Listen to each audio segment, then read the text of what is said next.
उत्तर वैदिक कालीन राजनीतिक अवस्था।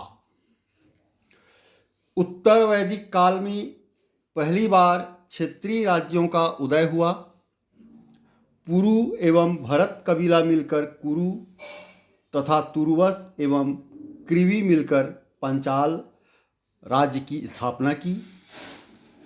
आरंभ में कुरुओं की राजधानी आसंदीवत थी, जिसके अंतर्गत कुरुक्षेत्र सम्मिलित था। इसमें सरस्वती एवं दृष्टद्युति नदियों के बीच की भूमि आती थी। बाद में कुरुओं ने अपनी राजधानी हस्तिनापुर को बनाई। पांचालों की राजधानी कांपिल्य थी। पांचालों के प्रसिद्ध शासक प्रवाहण जयवली विद्वानों के संरक्षक थे। शतपथ ब्राह्मण में पांचाल को वैदिक सभ्यता का सर्वश्रेष्ठ प्रतिनिधि कहा गया है। पांचाल राज्य दार्शनिक राजाओं और तत्वज्ञानी ब्राह्मणों का आश्रयदाता था और राजा भी स्वयं दार्शनिक होते थे, परम ज्ञानी होते थे। उत्तर वैदिक काल में पांचाल सर्वाधिक विकसित राज्य था। पांचाल राज्य आधुनिक बरेली, बदायूं और फर्रुखाबाद जिलों में विस्तृत था।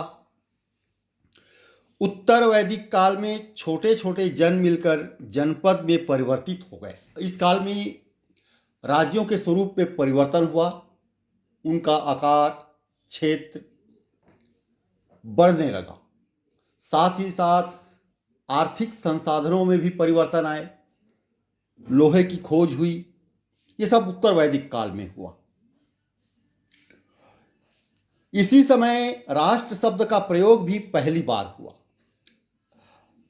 राजा की दैवी उत्पत्ति का सिद्धांत इसी काल में प्रतिपादित हुआ। इसका सर्व उल्लेख राजा की दैवी उत्पत्ति सिद्धांत का उल्लेख सर्वप्रथम ऐतरेय ब्राह्मण में मिलता है। राजा का राज्याभिषेक राजसूय यज्ञ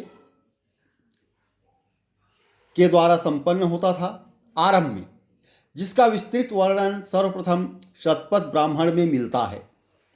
राजसूय यज्ञ कराने वाले पुरोहित को 24,000 गाय दिए जाने का उल्लेख मिलता है।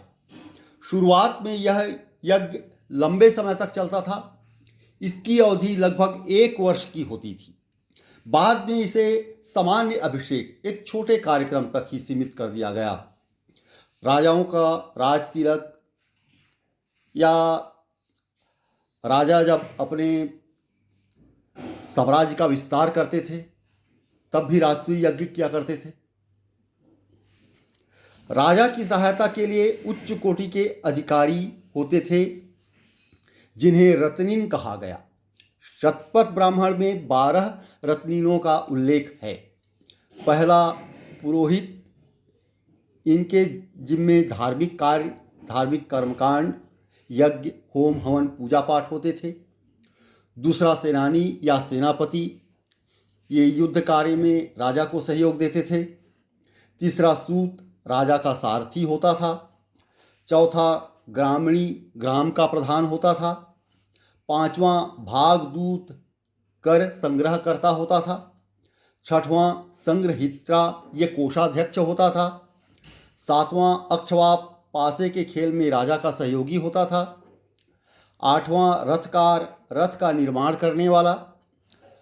नौवां गोवीकर्तन, जंगल विभाग का प्रधान। 10वां महिषी, मुख्य रानी होती थी। 11वां पालागल, ये विदूषक होते थे और राजा का मनोरंजन किया करते थे। ये उनके दूत भी होते थे और प्राय उनकी मित्र मंडली में भी शामिल होते थे। 12वां युवराज, ये भावी राजा होते थे और प्रायः यह पद राजा के ज्येष्ठ पुत्र को मिलता था। सबसे प्राचीन संस्था विदत उत्तर वैदिक काल में समाप्त हो गई। राजा पर सभा और समिति का नियंत्रण समाप्त हो गया। सभा में स्त्रियों का प्रवेश वर्जित हो गया। कुलीनों एवं ब्राह्मणों का प्राबल्य हो गया।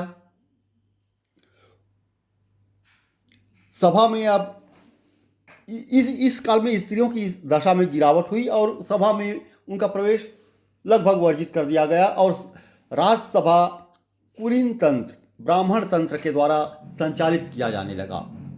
विद्वानों लोगों का कुल राजसभा में प्राबल्य हो गया, बहुमत हो गया।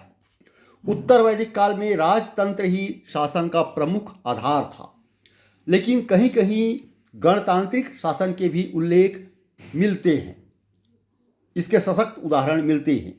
इस काल में राजा के पास स्थायी सेना नहीं होती थी। राजा युद्ध के लिए अपने कबीले पर निर्भर होता था।